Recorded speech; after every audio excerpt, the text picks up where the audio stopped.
షేక్ అన్వర్ గారి millionaires wealth creation workshop November 20న నిర్వహిస్తున్న ప్రోగ్రాంలో జాయిన్ అవ్వాలనుకుంటే వెంటనే సంప్రదించండి. Welcome to Suman TV. నేను మీ సుమన్ టీవీ. నాకు కరెంట్ ట్రెండ్ గనక మనం చూస్తే లెవెన్లో ఉన్నప్పుడు ఉన్నన్ని రోజులు బాగానే ఉంటారు. కానీ దాని తర్వాత ఎక్కడైతే చిన్న డిస్టర్బెన్స్ స్టార్ట్ అవుతుందో అక్కడి నుంచి ఇద్దరి మధ్య భేదాభిప్రాయాలు వచ్చి సడన్గా రేప్ కేసులు పెట్టడము, దాంతోపాటు మనీ డిమాండ్ చేయటం లాంటివి చేస్తూ ఉన్నారు.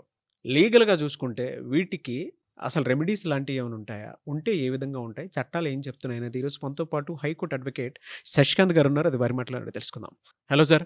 నమస్తే అన్నారు. శశికాంత్ గారు, జనరల్గానే అంటే ఇప్పుడు ఒక ట్రెండే అట్లా నడుస్తుంది కాబట్టి దాన్ని బేస్ చేసుకుని అడుగుతున్నాను. లివిన్లో ఉన్న రోజులు బాగానే ఉంటారు. సడన్గా ఎక్కడైతే ఇన్సిడెంట్ స్టార్ట్ అవుతుందో బ్యాడ్ ఇన్సిడెంట్ అక్కడి నుంచి కనుక చూస్తే ఒకళ్ళనొకళ్ళు చాటింగ్లు అవి ఎవిడెన్సెస్ కింద పెట్టుకొని నన్ను రేప్ చేశాడనే దాని కిందో లేదనంటే నన్ను ఇట్లా ఇబ్బంది పెడుతున్నాడనో కేసులు పెట్టేసి వీళ్ళ దగ్గర నుంచి మనీ డిమాండ్ చేయటం. ఈవెన్ మంచి ఫ్యామిలీ నుంచి వచ్చినటువంటి వాళ్ళు కూడా డబ్బులు డిమాండ్ చేయడం స్టార్ట్ చేస్తూ ఉన్నారు. అంటే రీసెంట్గా చూసినటువంటి కేసెస్ దాని ప్రకారమే చెప్తున్నాను నేను. కరెక్ట్. ఎలా సార్ అంటే మీరు చూసిన కేసెస్ ప్రకారం కనుక మనం చూస్తే అసలు ఎలా స్టార్ట్ అవుతుంది వాళ్ళ మధ్య? వాళ్ళు ఏ విధంగా ఎవిడెన్సెస్ కలెక్ట్ చేసుకొని ఈ విధంగా దిగుతూ ఉన్నారు? ఎక్కడ చెడిపోతుంది వీళ్ళకి? ఆ చట్టాలు అసలు అటువంటి వాటికి ఏం చెప్తున్నాయి? ఎందుకంటే అందులో అమాయకులు కొంతమంది బలైపోతూ ఉన్నారు. ఇప్పుడు మీరు ఒక మాట అన్నారు నాగరాజు గారు, డబ్బులు కూడా మంచి మంచి ఫ్యామిలీస్ నుంచి వచ్చిన వాళ్ళు డబ్బులు కూడా డిమాండ్ చేస్తారని. అది ఎలా డబ్బులు ఏ రకంగా డిమాండ్ చేస్తారంటే, ఒకసారి ఆమె కన్సీవ్ అయిన తర్వాత అబార్షన్కి వెళ్తారు సహజంగా వీళ్ళు. కన్సీవ్ అయిన తర్వాత అబార్షన్కి వెళ్ళినప్పుడు డాక్టర్ ఏమంటారంటే, ఓకే ఇది ఈ ప్రొసీజర్ ఇలా ఉంటుంది అన్నప్పుడు వాళ్ళు ఇంట్లో ఉండే పరిస్థితి ఉండదు. ఎక్కడైతే ఒకవేళ పే గెస్ట్లో లేకపోతే ఎక్కడైనా హైదరాబాద్లో ఉంటున్నా కూడా అక్కడ ఉండే పరిస్థితి ఉండదు.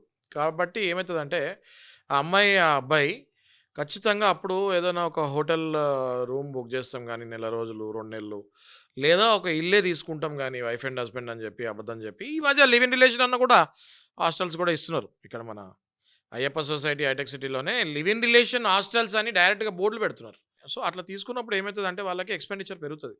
నెంబర్ 1 హాస్పిటల్ ఎక్స్పెండిచర్ పెరుగుతుంది.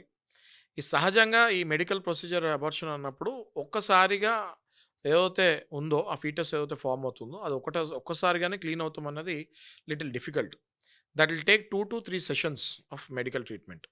ఎప్పుడైతే అది 2 to 3 టైమ్స్ అవుతుందో వీళ్ళకి సరైన డాక్టర్ దగ్గరికి వెళ్ళకపోతే మళ్ళీ అక్కడ ప్రాబ్లం అవుతుంది.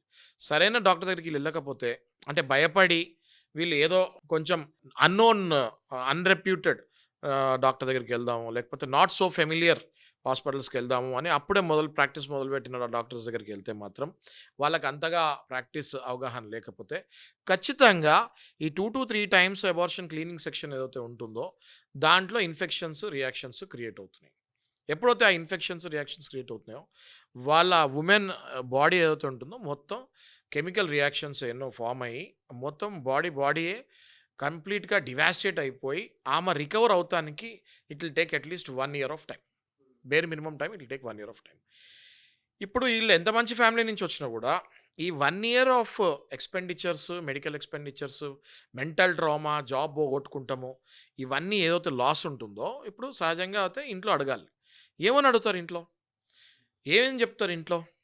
అడగలేక చెప్పలేక ఎవరినో పెద్ద మనిషిని అప్రోచ్ అవుతాము, లేకపోతే ఒక అడ్వకేట్ని అప్రోచ్ అవుతాము. అయిన తర్వాత సార్ నాకు ఇట్లా జరిగింది అన్నప్పుడు వాళ్ళే డెఫినెట్గా ఈమెకు సలహా ఇస్తారు. అమ్మ మీకు ఎంత ఎక్స్పెండిచర్స్ అయినాయో అదంతా కూడా మీరు క్లెయిమ్ చేసుకోండి ఆ అబ్బాయి దగ్గర నుంచి. ఒకవేళ క్లెయిమ్ ఆ అబ్బాయి ఇచ్చి మీరు ఓకే అనుకుంటే ఇక్కడతో ఈ కేసు క్లోజ్ అయిపోతుంది. లేదు ఆ అబ్బాయి మొండికేసాడు అనుకుంటే you can definitely file A rape case on him అని సలహా ఇచ్చేది కూడా అడ్వకేట్సే. అట్లాంటప్పుడు ఖచ్చితంగా ఆమె డబ్బులు డిమాండ్ అని కూడా అనను నాగరాజు గారు. అది ఆమె హక్కు అవుతుంది. కంప్లీట్‌గా తన బాడీ ఎప్పుడైతే డివాస్టేట్ అయిపోతుందో, మరి ఆ డబ్బులు ఈమె తీసుకునేది ఏదో వేరే ఖర్చులకో, షాపింగ్‌కో కాదు కదా! She is taking the money for her medical recovery. అందులో మళ్ళీ నార్మల్ డాక్టర్స్ దగ్గరికెళ్ళి మెడికల్ నెగ్లిజెన్స్ వల్ల విపరీతమైన రియాక్షన్స్ అవుతే ఖచ్చితంగా ఆమె ఎంతైతే అయిందో దాంతో పాటు ఈ మెంటల్ ట్రామా, జాబ్ పోతాము, జీతాలు ఇవన్నీ యాడ్ చేసుకొని పెద్ద మొత్తం అమౌంట్‌లో అడుగుతం జరుగుతుంది. ఆ అబ్బాయి గనక ఆమె మీద నిజంగానే ప్రేమ ఉంటే ఇచ్చేస్తున్నారు. ఎవరైతే ప్రాబ్లమ్ ఎక్కడవుతుందంటే ఎవరైతే అబ్బాయిలు ఆ మూమెంట్‌లో వదిలించుకోవాలని చూస్తారో వాళ్ళ మీద ఈ రేప్ కేసెస్ బుక్ అవుతున్నాయి. కొన్నిసార్లు అబ్బాయి అన్ని రకాలుగా బాగున్నా కూడా, అన్నీ సపోర్ట్ ఇచ్చినా కూడా ఉల్టా కేసెస్ పడుతున్నటువంటి సందర్భాలు చూస్తూ ఉన్నాం మనం. యెస్. ఇది మీరు చెప్పేది సెకండ్ టైప్. ఇదేంటంటే kind of A honey trap. ఇట్లాంటి కైండ్ ఆఫ్ ఏ హనీ ట్రాప్‌లో 2 ఆప్షన్స్ ఉంటాయండి అబ్బాయికి. ఒకటి, ఆయన మీద వెంటనే రేప్ కేస్ ఏదైనా బుక్ అయిన తర్వాత he need to apply for the anticipatory bail. మొట్టమొదటిగా ఆయన చేయాల్సింది ఏంటి అంటే హైకోర్టు నుంచి యాంటిసిపేటరీ బెయిల్ తీసుకొని వచ్చే లోపే జైల్లో తీసుకొని పోతున్నారు కదా సార్ ఇట్లా. అంటే వీళ్ళకి ఐడియా వచ్చేస్తుందండి. వీళ్ళకి ఐడియా వచ్చేస్తుంది. ఎప్పుడైతే ఈ అబ్బాయి డబ్బులు ఇయ్యాడో ఆమె ఫోన్ చేస్తాం ఇంకా ఆపింది అంటే ఆమె ఖచ్చితంగా ఏదో యాక్షన్ తీసుకోబోతుందని ఐడియా వచ్చేస్తుంది. ఈయనంతటి ఈయనే అది గ్రహించి ముందు యాంటిసిపేటరీ బెయిల్కి వెళ్ళాలి. సరే మీరు అన్నట్టు ఆ బెయిల్ వచ్చే లోపే తీసుకొని వెళ్ళిపోతున్నారు అనుకుంటే ఈయన ఈ లోపలికి వెళ్తే ఇమీడియట్గా ఎవరి త్రూ బెయిల్ అప్లై చేయాలన్నది ముందే ఇంట్లో కూడా చెప్పాలి, తప్పదు. ఇంకా అడ్వకేట్కి కూడా చెప్పాలి. చాలామంది ఏం చేస్తారంటే నాగరాజు గారు, చాలా లూప్ హోల్స్ ఉంటాయి కొన్ని. ఇంకా చాలామంది ఏం చేస్తారంటే they are immediately changing their house. అంటే అసలు దొరకకుండా ముందే కేసు పెట్టకపోయినా ముందే వాళ్ళు ఇల్లు షిఫ్ట్ అయిపోతున్నారు. అది కూడా ఒక రకంగా కరెక్టే, smart move. That is also smart move. Abscond అవుతున్నారు. నేను దాన్ని సపోర్ట్ చేస్తాను ఖచ్చితంగా. ఎందుకంటే ఇక్కడ ఈ అబ్బాయిది తప్పులేదు, ఆ అమ్మాయిదే తప్పు ఉంది, హనీ ట్రాప్ కిందకి వెళ్తుంది. ఇప్పుడు ఈ అమ్మాయి వెళ్ళి పోలీస్ స్టేషన్లో ఏది చెప్పినా పోలీసు వాళ్ళు నమ్మే పరిస్థితిలో ఉండాలి. ఎందుకంటే ఒక ఫీమేల్ వచ్చి చెప్పినప్పుడు ఖచ్చితంగా ఇంపార్టెన్స్ ఇవ్వాలి. అట్లాంటప్పుడు ఈయన ఎక్కడైతే రెగ్యులర్గా ఉంటాడో అక్కడే ఉంటే వచ్చి అరెస్ట్ చేసి తీసుకుపోతారు. నీకు ఏదైనా అనుమానం ఉండి ఆ అమ్మాయిని హనీ ట్రాప్ చేసినందుకు వెంటనే you have to move your house to somewhere else. ఇల్లు ఎవరికి తెలియని ప్లేస్కి షిఫ్ట్ అయిపోవాలి. ఆ తర్వాత మీకు ఎలాగో మెయిల్ ఫోన్ ద్వారానో వాట్సాప్ ద్వారానో పోలీసు వాళ్ళు మిమ్మల్ని సంప్రదిస్తారు. అప్పుడు మీరు యాంటిసిపేటరీ బెయిల్కి వెళ్ళొచ్చు. ఎనీవేస్ థ్యాంక్ యూ అన్న. Thank you so much Shashikanth గారు.